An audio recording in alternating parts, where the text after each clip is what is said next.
თუ თქვენ არ ხართ თქვენი აზრები, მაშინ ვინ ფიქრობს მათ? ეს არის შეკითხვა, რომელმაც შეიძლება twini აგირიოთ, მაგრამ რა მოხდება, თუ პასუხი არ არის ვინ, არამედ რა მოხდება, თუ ამ საიდუმლოს ამოხსნა ნამდვილი შინაგანი სიმშვიდის გასაღებია?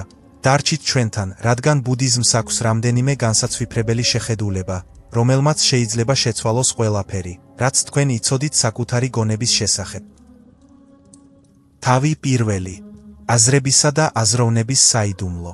ოდესმე შეგიმჩნევიათ ის აზრები, რომლებიც უბრალოდ გიჩნდებათ თავში, როგორც მოულოდნელი სტუმრები წვეულებაზე. ერთ წუთს კონცენტრირებული ხართ, მეორე წუთს კი ვახშამს გეგმავთ. ძველ კამათს იხსენებთ ან ნერვიულობთ იმაზე, რაც შეიძლება მოხდეს. საიდან მოდის ეს აზრები? და უფრო დიდი კითხვა, ვინ აზროვნებს? თუ ეს თქვენ არ ხართ, მაშინ ვინ? ეს არის ის, რაც ყველას გამოგვიცდია. შეიძლება ჭურჭელს რეცხავდეთ, მანქანას მართავდეთ, უბრალოდ ფანჯარაში იყურებოდეთ და უცებ აზრი გაგიჩნდებათ. თქვენ არ ცდილობდით მის მოფიქრებას, ის უბრალოდ გამოჩნდა. ეს არ არის რაიმე სახის გონებრივი ხარვეზი. ეს არის მოუმზადებელი გონების ნაგულისხმევი რეჟიმი.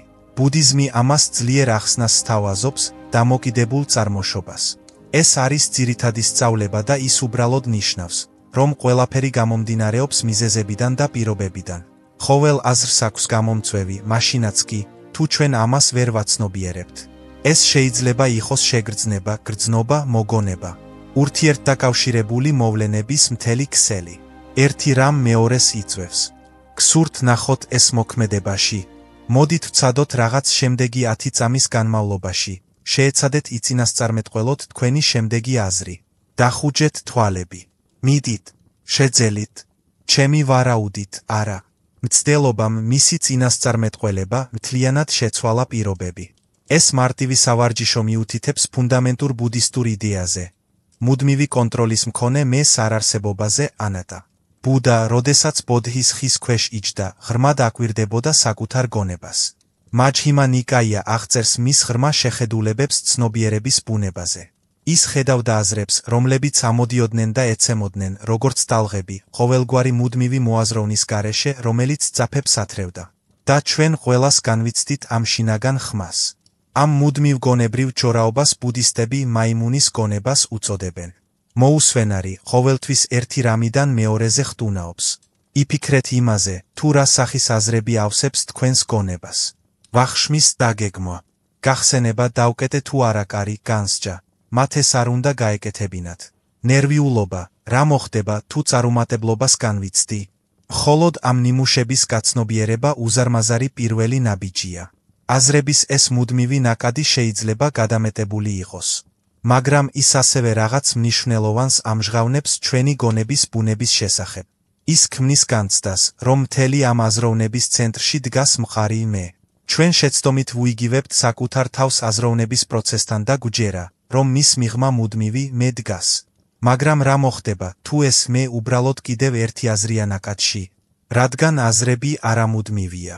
ეს მუდმივი ცვლილება გვიჩვენებს, რომ ჩვენი აზრების მიღმა არ არსებობს ფიქსირებული, უცვლელი მე.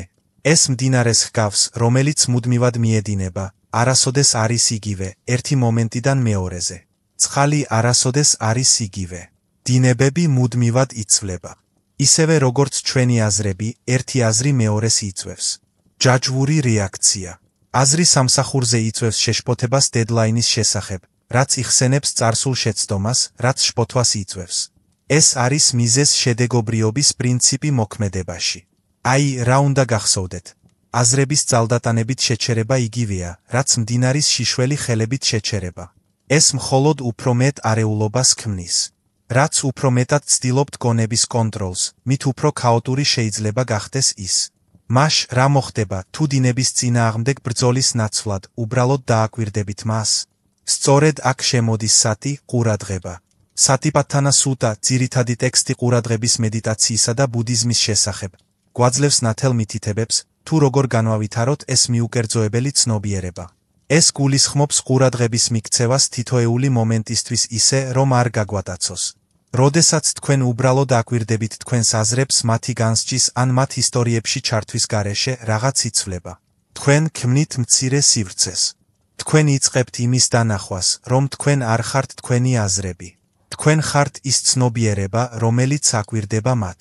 და ეს არ არის მხოლოდ ფილოსოფიური იდეა. თანამედროვე კვლევები, როგორიცაა დოქტორ ჯონ კაბოტ-ზინის ნაშრომი, რომელიც არის ყურადღებაზე დაფუძნებული სტრესის შემცირების დამფუძნებელი, აჩვენებს, რომ ყურადღების პრაქტიკებს შეუძლიათ რეალურად შეცვალონ ტვინის სტრუქტურა, შეამცირონ სტრესი და გააუმჯობესონ ფოკუსირება. ის ფიზიკურად ქმნის უფრო მეტ მანძილს თქვენსა და თქვენს ჩვეულ რეაქციულ ნიმუშებს შორის. მოდით ვცადოთ ახლავე. მხოლოდ 10 წამის განმავლობაში. დააკვირდით თქვენს აზრებს. ნუ ეცდებით მათ შეცვლას. უბრალოდ უყურეთ მათ, როგორც ღრუბლებს, რომლებიც მიცურავენ. შეამჩნიეთ რაიმე? შესაძლოა, უფრო მეტი სიმშვიდე, უფრო მეტი სივრცე. ეს თავისუფლების დასაწყისია. ეს არის უბრალოდ დაკვირვების ძალა. თავი მეორე. ცარიელი ცენტრი მოაზროვნის ძიებაში. არსებობს ზოგადი ვარაუდი, რომ ჩვენი აზრების მიღმა დგას მოაზროვნე, ცალკეული მე, რომელიც მათ აკონტროლებს. თუ ჩვენი აზრები არ არის ფიქსირებული მე, თუ ისინი მოდიან და მიდიან, მაშინ რა ვართ ჩვენ? სწორედ აქ ვიწყებთ ამ გონებრივი აქტივობის სავარაუდო მფლობელის ძიებას, ბუნებრივი კითხვაა. და გზა, რომელიც ბუდამ თავად გამოიკვლია. ეს ისეთი გრძნობაა, რომ ჩვენში ვიღაც სახლში უნდა იყოს. ჩვენ ვგრძნობთ, რომ ვიღაც უნდა ქმნიდეს ამ აზრებს, მართავდეს მათ. ბუდას სწავლებათ ანატას, არასაკუთარი მე შესახებ უშუალოდ ეწინააღმდეგებოდა ამ ღრმად ფესვგადგმულ რწმენას. საქმე არ არის თქვენი გამოცდილების უარყოფა. საქმე უფრო ყურადღებით მის შესწავლაშია. მოდით, პატარა ექსპერიმენტი ჩავატაროთ. შეაჩერეთ ეს ვიდეო და რამდენიმე წამით, უბრალოდ მოძებნეთ თქვენი აზრების მიღმა მყოფი მოაზროვნე. ნუ ეცდებით ამაზე ფიქრს. ეცადეთ, იპოვოთ ის, რას აღმოაჩენთ სინამდვილეში. იპოვეთ რაიმე, რაც მყარ, მუდმივ მოაზროვნეს ჰგავდა, თუ შესაძლოა, სულ სხვა რამეს. ეს ძიება, ამ მეს ძიება, რომელიც აზროვნებას ხელმძღვანელობს, ხშირად საკმაოდ გასაოცარ რამეს ავლენს. იმის არარსებობა, რასაც ველოდით, აბსტრაქტული ცნების ნაცვლად, ბუდამ გამოცდილების შესწავლის პრაქტიკული გზა შემოგთავაზა. მან აღწერა ადამიანის გამოცდილება, როგორც 5 აგრეგატისგან ან პანკა-ქანდასგან შემდგარი. ესენია: ფიზიკური ფორმა, რუპა, გრძნობები, ვედანა, აღქმები, სანია, გონებრივი ფორმაციები, სანქარა და ცნობიერება, ვინანა. ყველაფერი, რასაც განვიცდით, შეიძლება დაიყოს ამ 5 ასპექტად. გონებრივი ფორმაციები მოიცავს ჩვენს განზრახვებს, ნებას, აზრებს და ჩვევებს. ანატა ლახანა უშუალოდ ციტირებს ბუდას: ეს ჩემი არ არის. ეს მე არ ვარ. ეს არ არის ჩემი თავი. ის საუბრობს თითოეულ ამ 5 აგრეგატზე. ის გვაძლევს რჩევას, გამოვიკვლიოთ ისინი, რათა დავინახოთ, არის თუ არა რომელიმე მათგანი ნამდვილად მუდმივი, უცვლელი მე. არსებობს შესანიშნავი ამბავი ბერი ხემაკას შესახებ. ის ღრმად იკვლევდა ამ სწავლებას. მან გაიარა 5-ვე აგრეგატი, ეძებდა თიმეს. ის აკვირდებოდა თავის სხეულს, გრძნობებს, აღქმებს, აზრებს, ცნობიერებას და ვერსად იპოვა მუდმივი მე. მან გააცნობიერა, რომ მე ვფიქრობ შეგრძნებაც კი მხოლოდ კიდევ ერთი გონებრივი ფორმაცია, სანკარა. ეს არ არის მოაზროვნე. ეს კიდევ ერთი აზრია. ამ გაცნობიერებამ მას დიდი სიმშვიდე და განთავისუფლება მოუტანა. ხემას ისტორია კიდევ ერთი ძლიერი მაგალითია. მონაზვნად გახდომამდე ის იყო დედოფალი, რომელიც განთქმული იყო თავისი სილამაზით. მისი ქმარი მეფე ბიმბისარა, ბუდას ერთგული მიმდევარი, იცოდა, რომ ის თავის გარეგნობას იყო მიჯაჯვული. მან მოაწყო მისი მონასტერში ვიზიტი, სადაც ბუდამ შექმნა კიდევ უფრო ლამაზი ქალის ხედვა. შემდეგ კი სწრაფად დააბერა ეს ხედვა კამას თვალწინ. ეს განცვიფრებული დემონსტრაცია არამუდმივობისა. მას ღრმა შეხედულებამდე მიიყვანა და მოგვიანებით ის მონაზვნად გახდა, რომელიც თავისი სიბრძნით იყო ცნობილი. ჩვენი პერსპექტივის შეცვლა, აზრებზე როგორც ჩემზე, მათი როგორც ბუნებრივ პროცესებზე დანახვაზე, თავიდან შეიძლება დამაბნეველი იყოს. თუ ჩვენს აზრებს არ აკონტროლებს მე, მაშინ რას ნიშნავს ეს? ეს ნიშნავს, რომ აზრები ბუნებრივი პროცესებია. ისინი წარმოიქმნება პირობებიდან გამომდინარე, ისევე როგორც ყველაფერი სხვა. ეს არის დამოკიდებული წარმოშობა, რომელიც გამოიყენება აზროვნებაში. ბუდამ ეს გლეხს თესლის დათესვის ანალოგიის გამოყენებით აუხსნა. ჩვენი წარსული ქმედებები, განზრახვები და გამოცდილება თესლს რგავს გონებაში. ეს თესლი, როდესაც მორწყულია არსებული პირობებით, აზრებად და გრძნობებად აღმოცენდება. აზროვნება არ არის ის, რასაც ჩვენ ვაკეთებთ ცალკეული მე-ს მეშვეობით. ის სპონტანურად წარმოიქმნება მიზეზებისა და პირობების ურთიერთქმედებით, მუდმივი კონტროლერის საჭიროების გარეშე. ამის დანახვაში თავისუფლებაა, სიმსუბუქე. ეს გაგება ამცირებს მიჯაჭვულობას, რომელიც იმდენ გონებრივ ტანჯვასა და უკმაყოფილებას ქმნის. თავი მესამე. ნათელი ცნობიერება აზროვნების მიღმა. აზრების მუდმივი ნაკადის მიღმა დგას რაღაც უფრო ფუნდამენტური, მარტივი, მაგრამ ღრმა უნარი ცოდნა. ეს არის ცნობიერება, რომელიც ემყარება მთელ გამოცდილებას, უსიტყვო მოწმე ყველაფრისა, რაც წარმოიქმნება და ქრება. ეს ცნობიერება არ არის კიდევ ერთი აზრი. ეს არის კონტექსტი ყველა აზრისთვის. საქმე არ არის ახალი უნარის შეძენა, არამედ იმ უნარის ამოცნობა, რომელიც უკვე ჩვენშია თანდაყოლილი. ბუდამ ხაზი გაუსვა სატი ყურადღების მნიშვნელობას, ეს არამსჯელობითი ცნობიერება აწმყო მომენტის გამოცდილებაზე. სწორედ ამ ცნობიერების ხარისხის განვითარებას ცდილობდა ბერი ანურუდღა. ის იბრძოდა თავის მედიტაციასთან, მუდმივად გაფანტული. ბუდამ მას ურჩია, უბრალოდ ყურადღებით გაეცნობიერებინა მისი აზრებისა და შეგრძნებების აღმოცენება და გაქრობა, მათში ჩათრევის გარეშე. შრომის მოყვარე პრაქტიკის შედეგად, ანურუდღამ განავითარა ეს ნათელი, ურყევი ცნობიერება და იპოვა ღრმა სიმშვიდე. მისი გამოცდილება უნივერსალურ პოტენციალს ასახავს.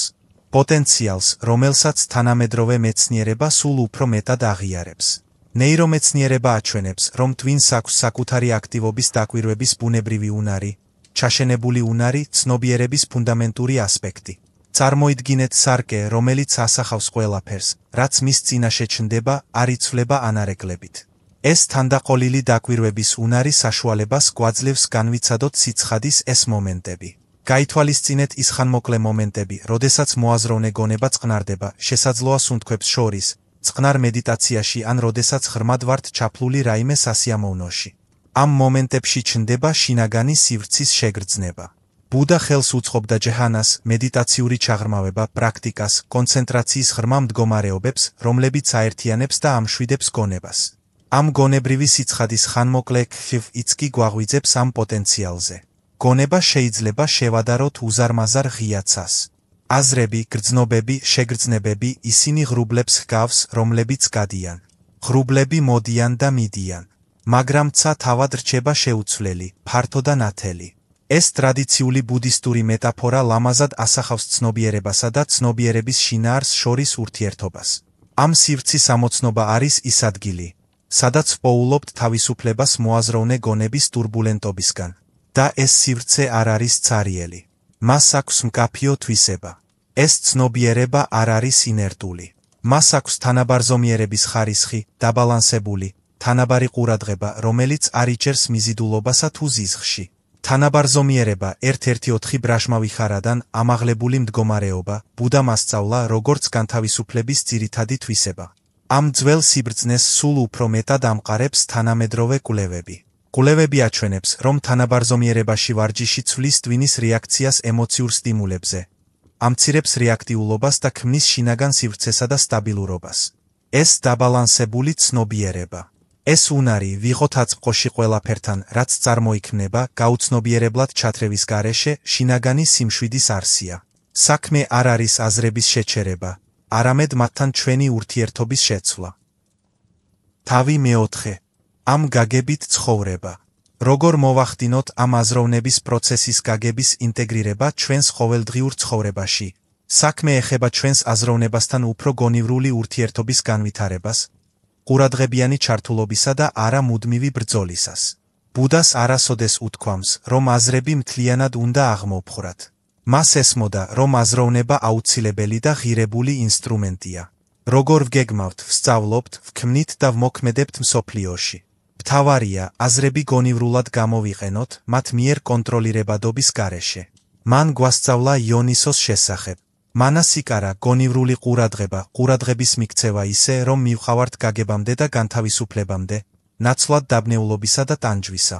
ანგულიმალას ისტორია ძლიერია. ცნობილი დამნაშავე, რომელიც ბუდასთან შეხვედრამ შეცვალა. მთელი მისი ცხოვრება შეიცვალა, როდესაც მისი ურთიერთობა აზრებთან შეიცვალა. მან ისწავლა თავისი გონების დესტრუქციული ნიმუშების დანახვა და ბუდას ხელმძღვანელობით თანაგრძნობისა და სიბრძნის განვითარება. საქმე არ იყო მისი წარსულის წაშლაში. საქმე იყო შინაგან იმპულსებზე განსხვავებულად რეაგირების არჩევაში. ეს უშუალოდ ვრცელდება ჩვენს ყოველდღიურ ცხოვრებაზე. მაგალითად, რას ნიშნავს აზროვნება, როდესაც რთული პრობლემის წინაშე დგახართ, როგორიცაა რთული მათემატიკური პრობლემა? ბუდისტური პერსპექტივიდან ეს აზროვნება უბრალოდ გონებრივი ფორმაციებია, რომლებიც პირობების საფუძველზე წარმოიქმნება. თქვენ გაქვთ პრობლემის გადაჭრის განზრახვა, ნება, სანკარა, მსგავსი პრობლემების მოგონებები. ნასწავლი ცოდნა და ახალი იდეები გიჩნდებათ გონებაში, უფრო მეტი სანკარა, ეს გონებრივი ფორმაციები ურთიერთქმედებენ, ერთიანდებიან და იცვლებიან თქვენი ცნობიერების ველში. ყურადღების გამოყენებისას მთავარია, რომ თქვენ არ ხართ იდენტიფიცირებული ამ პროცესთან. თქვენ არ ხართ დაკარგული ბრძოლაში. ამის ნაცვლად, თქვენ აკვირდებით ამ გონებრივი ფორმირებების წარმოქმნასა და გაქრობას და არ ეკიდებით რაიმე კონკრეტულ შედეგს. ეს ქმნის შინაგან სივრცეს, გონებრივ სიცხადეს, რომელიც საჭიროა ინსაიტის წარმოქმნისთვის. როგორ შეიძლება ეს გამოიყურებოდეს პრაქტიკაში? აი მოკლე მიმოხილვა. 1. განზრახვა, სცენის მომზადება. ის იწყება მკაფიო განზრახვით. მინდა გავიგო და გადავჭრა ეს პრობლემა. ეს მიმართულებას აძლევს თქვენს გონებრივ აქტივობას. 2. დაკვირვება, გულისყურიანი ჩართულობა. მუშაობისას ყურადღებით აკვირდებით წარმოქმნილ აზრებს, ფორმულებსა და სტრატეგიებს. თქვენ ამჩნევთ იმედგაცრუებას, ჩიხებს და ახალ იდეებს. 3. სივრცე, ოთახის შექმნა. გამოსავლის იძულების ნაცვლად სივრცეს აძლევთ. შეიძლება შესვენება აიღოთ. რამდენიმე ღრმად ჩაისუნთქოთ. ან უბრალოდ წამით მოშორდეთ. ეს არ არის გაჭიანურება. ეს არის გონებრივი სივრცის შექმნა ახალი კავშირების ფორმირებისთვის. 4. თანაბარზომიერება. წონასწორობის შენარჩუნება. თქვენ ავითარებთ თანაბარზომიერებას. იმის გაგებას, რომ გადაწყვეტილებას შეიძლება დრო დასჭირდეს. თქვენ ხართ პროცესში და არ ხართ მიჯაჭვული კონკრეტულ შედეგზე. 5. შეხედულება. წარმოშობის დაშვება. როდესაც შეხედულება გაჩნდება, ნაზად მიაქციეთ ყურადღება. ნუ მიეკრებით მას.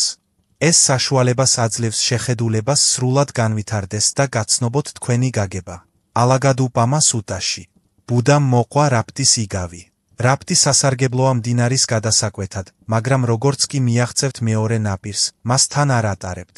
ანალოგიურად, აზრები სასარგებლო ინსტრუმენტებია ამ პროცესში, მაგრამ ჩვენ არ გვჭირდება ყოველი აზრის ან იდეის მიჯაჭვულობა, რომელიც წარმოიქმნება. იმის აღიარება, თუ როდის არის აზროვნება სასარგებლო და როდის ქმნის ის ზედმეტ იმედგაცრუებას მთავარია. ეს არის შუალედური გზა. გზა აზრების დათრგუნვასა და მათში დაკარგვას შორის.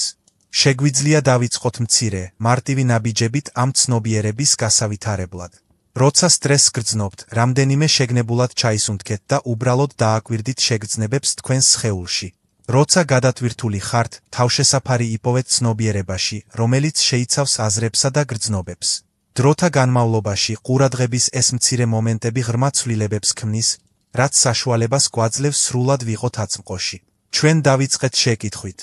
თუ თქვენ არ ხართ თქვენი აზრები, ვინ ფიქრობს მათ? საბოლოო პასუხი სიტყვებს მიღმაა. ეს არის უშუალო გამოცდილება ცნებებს მიღმა. ჩულამალუნკიას სუტა აღწერს ბუდას კეთილშობილურ სიჩუმეს მეტაფიზიკური კითხვების დასმისას. საქმე არ არის ახალი მეს პოვნაში. საქმე იმაშია, რომ დაინახოს, რომ თავად კითხვა იშლება, როდესაც მას ნათელი ცნობიერებით ვუყურებთ, ეს საბოლოოდ უდიდესი თავისუფლებაა. კარგი, დღეისათვის სულ ეს იყო. ჩვენ მივაღწიეთ ამ ვიდეოს დასასრულს და არ დაგავიწყდეთ, რომ თქვენ ხართ ამ არხის გადამწყვეტი ნაწილი.